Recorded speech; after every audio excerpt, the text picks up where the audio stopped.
The children walk through Aberfan that Friday autumn morn, with books beneath their little arms and jumpers neatly worn. The final day before the break, their lessons had begun, while high above the village roofs the clouds concealed the sun. Nancy stood inside the school where children formed a line, with pennies for their dinners held in every hand but mine.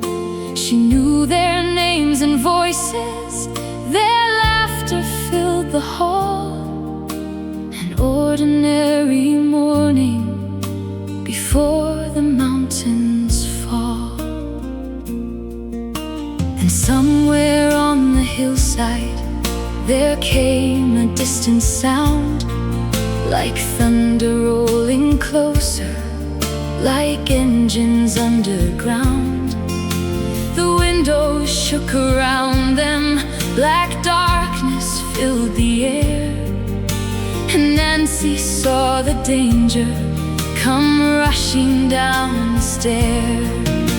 There was no time for questions, no doorway left to run, no moment to consider what could or should be done.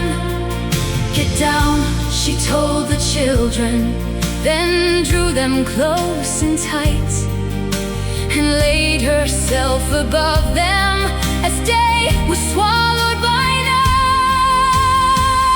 When the mountain fell upon them, when the walls could hold no more, she became their shelter on that little schoolroom floor.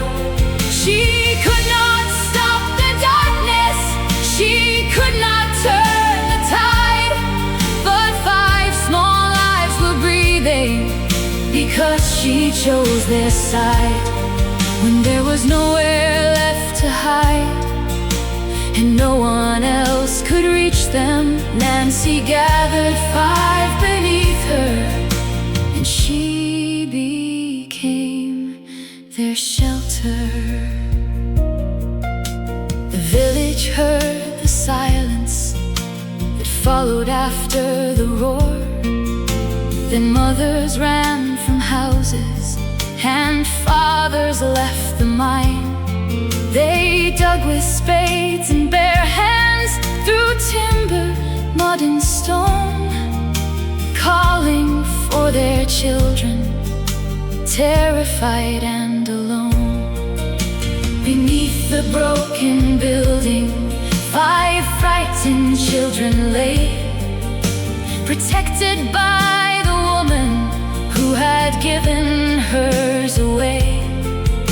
They pulled her hair and called her, not knowing she had gone, while all around that shattered school the search went on and on.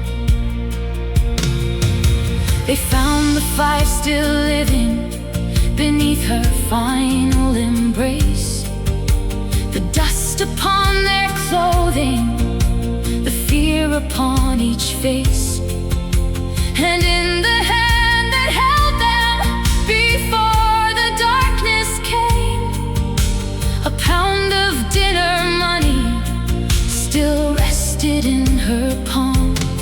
She had no child to call her own, no medals on her wall. She simply saw 5 children and placed herself above them all. No promise of remembrance, no thought of being brave, just one unguarded act of love, and 5 young lives she saved. When the mountain fell upon them, when the walls could hold no more, she became their shelter on that little schoolroom floor. She could not stop the darkness, she could not turn the tide, but 5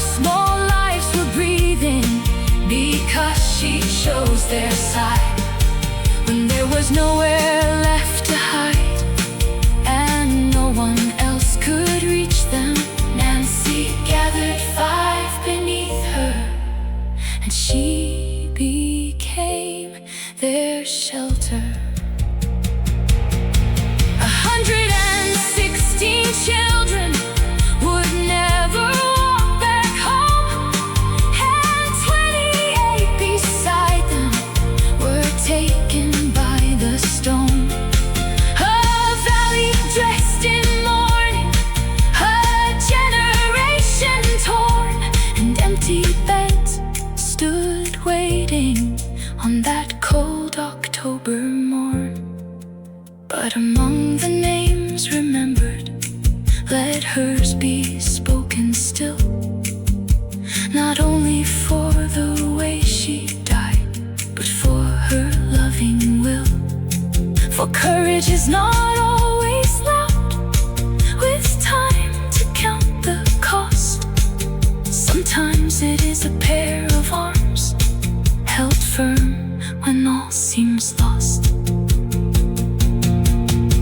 The 5 grew older year by year, because she held them near, through birthdays and through Christmases, through every passing year. And though the school is silent now, her story still can teach us. When the mountain fell on